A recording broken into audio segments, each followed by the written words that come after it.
Hey guys, it's me, Jonathan, and me, Gavin, and his little brother Junior are gonna be watching YouTube scary stories. My brother's too scared to watch with us, so stop. it's just gonna be us three. Should we watch this one? I don't really know. I'm scared to watch these ones. Let's just do this one. We're not gonna watch it all. Number 15. A week or so before my 10th birthday, I walked to the corner store with a $5 bill and picked up a jar of ragu for my mom. On my way home, a man I'd never seen before fell in step with me and began talking. "Hi," he said cheerfully. "My name is Dr. Ramsey. I'm a pediatrician. Do you know what a pediatrician is?" I walked along silently, not replying, and fervently hoping he would take that as a sign he should leave me alone. Subtleties were not his strong suit, though, because he kept on chattering. "Are your parents looking for a pediatrician for you?" "Of course, you're almost a big girl now. You'll be needing another kind of doctor soon, won't you?" "That's okay, though. They can still bring you to me until then. What's your name? You have beautiful hair. I was just on my way to get some suckers for the candy jar in my office. Do you like suckers?"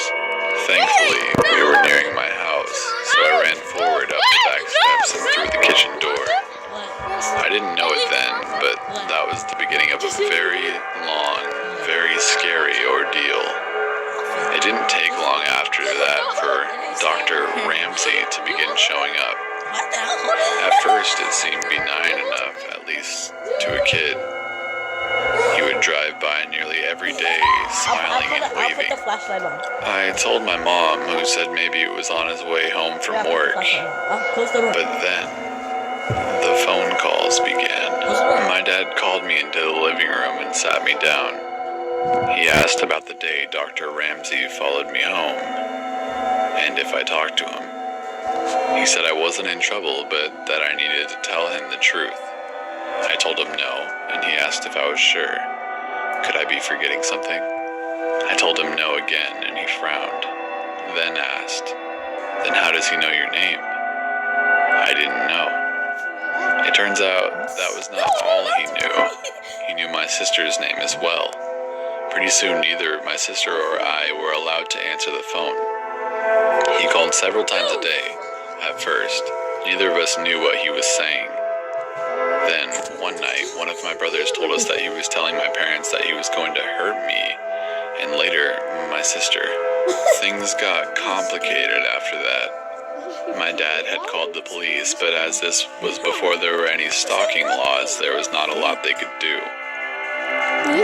They told my parents to call back if he tried anything. My dad then called a friend of his back from the day who happened to be a cop.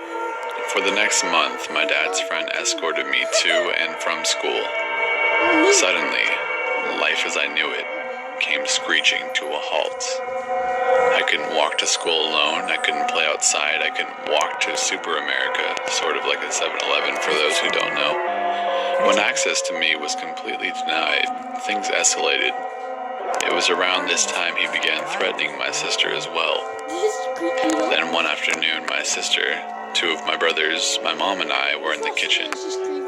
One of my brothers saw a glimpse of someone in the garage. They'd seen him too.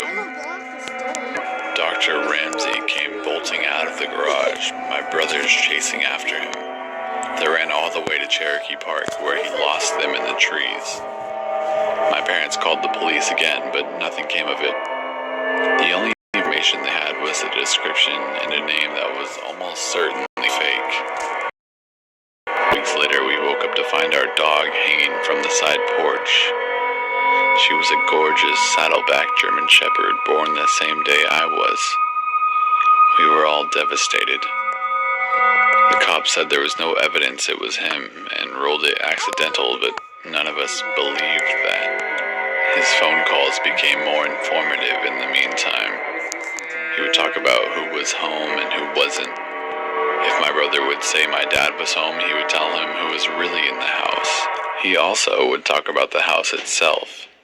About the window in the kitchen he could easily open with a knife from the outside even when it was locked. And about the French doors that connected the living room to the side porch and how the lock can be easily finagled from the outside if you jiggled it just right. That night, my dad put in some carpenter nails at the bottom of the French doors until he could get a new... Alright, peace out, guys.